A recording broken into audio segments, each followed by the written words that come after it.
Welcome back to always be unsatisfied.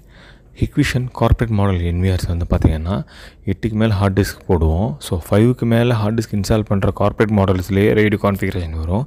In case ஒரு hard disk failure ஆகிடுச்சுன்னா hard டிஸ்க்கை replace பண்ணதுக்கப்புறம் எப்படி ரீபில்டு பண்ணுறது அப்படின்றத இந்த வீடியோவில் பார்க்கலாம். என்னோடய என்விஆரில் 6வது ஹார்ட் டிஸ்க் ஃபெயிலியர் ஆகிடுச்சு. ஸோ ஃபெயிலியர் ஆனதுல ஒரு ஹார்ட் டிஸ்க் ரீப்ளேஸ் பண்ணிவிட்டு செட்டிங்ஸில் ஸ்டோரேஜில் போய்ட்டு ஃபிசிக்கல் ஹார்ட் டிஸ்கில் பார்த்தீங்கன்னா 6வது ஹார்ட் டிஸ்க் வந்து நார்மல் அப்படின்னு சொல்லி காட்டுது. அதோட சீரியல் நம்பர் மாடல்லாம் காட்டும். அதுக்கு கீழே அரேன்னு சொல்லி ஆப்ஷனில் பார்த்தோம்னா என்னென்ன ஹார்ட் டிஸ்க் வந்து என்ன ரைட்டில் இருக்குது அப்படின்னு ஆப்ஷன் காட்டும். இதில் வந்து என்னோடய 6வது ஹார்ட் டிஸ்க் வந்து லிஸ்ட்டில் காட்டாது. இப்போ நான் என்ன பண்ணணும்னா ரைட் சைடில் இருக்கிற எடிட் பென் சிம்பிள் மாதிரி ஒன்று இருக்குது பார்த்தீங்களா, அதை கிளிக் பண்ணிங்க அப்படின்னா அதில் வந்து காட்டும் அதில் எத்தனை ஹார்ட் டிஸ்க் இருக்குது. ஃபிசிக்கல் ஹார்ட் டிஸ்க் வந்து 6வது வெளியே இருக்குது, அதை ஆட் பண்ணி கேட்கும்.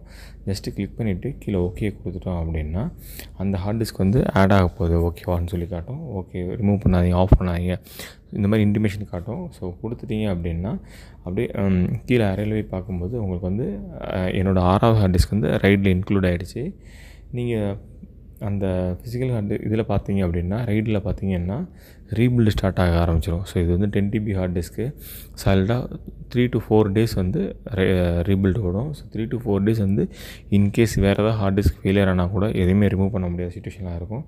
ஸோ நீங்கள் வந்து ஹார்ட் டிஸ்க் ரீபில்ட் ஆகிற ஸ்டேட்டஸ் பார்க்கணும் அப்படின்னா லெஃப்ட் சைடில் அரைக்கிட்ட வந்து பார்த்தீங்கன்னா ஃபிசிக்கல் ஹார்ட் டிஸ்க்கு அரைன்னு இருக்கும். அரையில் பார்த்தீங்கன்னா ரைட் சைடு கார்னரில் பாருங்கள், என்னோடய ஹார்ட் டிஸ்க் 6வது ஹார்ட் டிஸ்க் ஆட் ஆகிடுச்சு. ரைட் சைடு கார்னரில் கீழே ஆரோ மார்க்கை பிடிச்சி ஸ்வாப் பண்ணி கொண்டு போனீங்கன்னா அந்த டாஸ்க் வந்து ரீபில்டிங் ஸ்டார்ட் ஆகி ரன் ஆகிட்டு இருக்கும். ஸோ இப்படி தான் ரீபில்டு பண்ணுறது.